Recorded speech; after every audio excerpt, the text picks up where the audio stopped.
can community college students offer other residential students and students at other schools right now?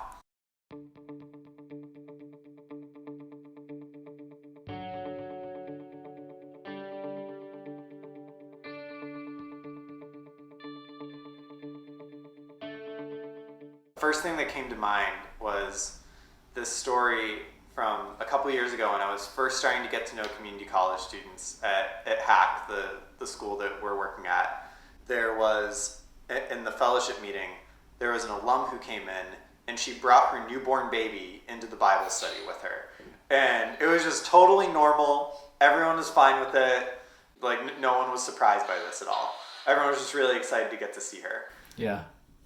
Yeah, and to me that story, I think of that story a lot. How students are used to just everything in their lives coming together. They're used to family life and school life and the fellowship life all being part of each other, and that there's really no separation between those things. And right now we have all these residential students who have gone home and they don't necessarily, all of them know, how does my life in the fellowship interact with my life at home? But here's this wealth of information and life stories from students who have been doing this for a really long time at community college. Mm-hmm. Mm-hmm.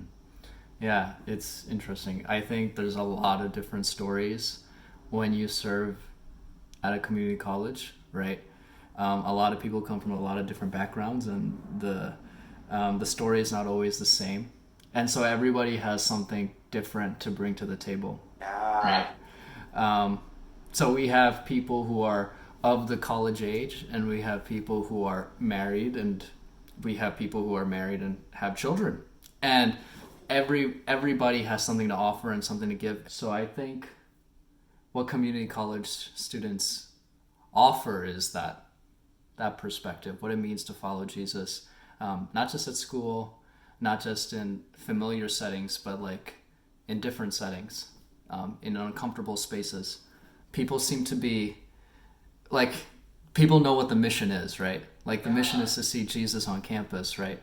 And the mission doesn't change based on whether you're at Hack or whether you're at Water Street or whether you're at home. It's just like, it's all about Jesus.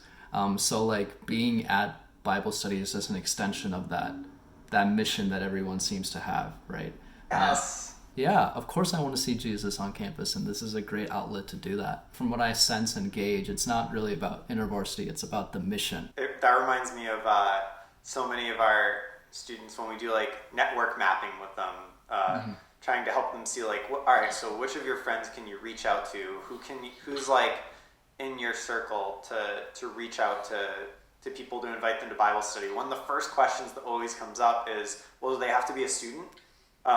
Or they just assume that of course they don't have to be a student because most of the people they know aren't students. And that's just assumed, like, of course I'm going to reach out to them. These are the people I know and love and who I want to get to know Jesus. Like, why wouldn't I reach out to them? It's been really fun to see how people jump on board so quickly. When we were on campus, it's like, oh, this is a Christian thing? I definitely want to be a part of this. Like, people seem to already know what they want. Like, they kind of have a clear understanding of what their priorities are. Yeah. They just jump on really quickly, I've seen. Yeah. We've had people who are still in high school and are dual enrollment coming to Bible study. And then we've also had people in their 50s and 60s coming to the same Bible study. But they all want to be together there to learn from God. So it feels much less like we're all at the same point in life, but much more we know that following Jesus is the thing that we want to do together.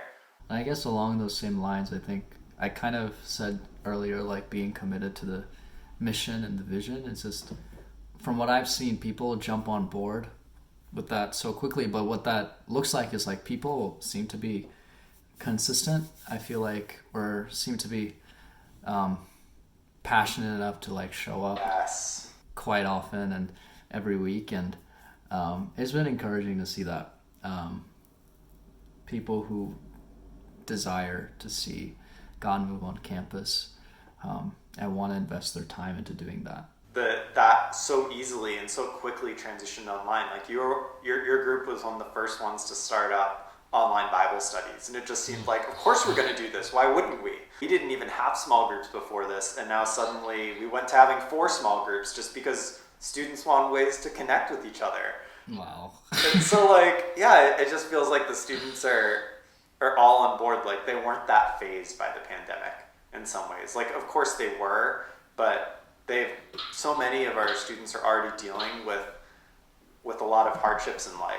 They were already dealing with living at home and figuring out their finances and figuring out what does it mean to live out faith with your family. So I just feel like they're positioned in a place to be able to give real leadership in the region right now. And I just think that's so cool. Yeah. Yay. Yay.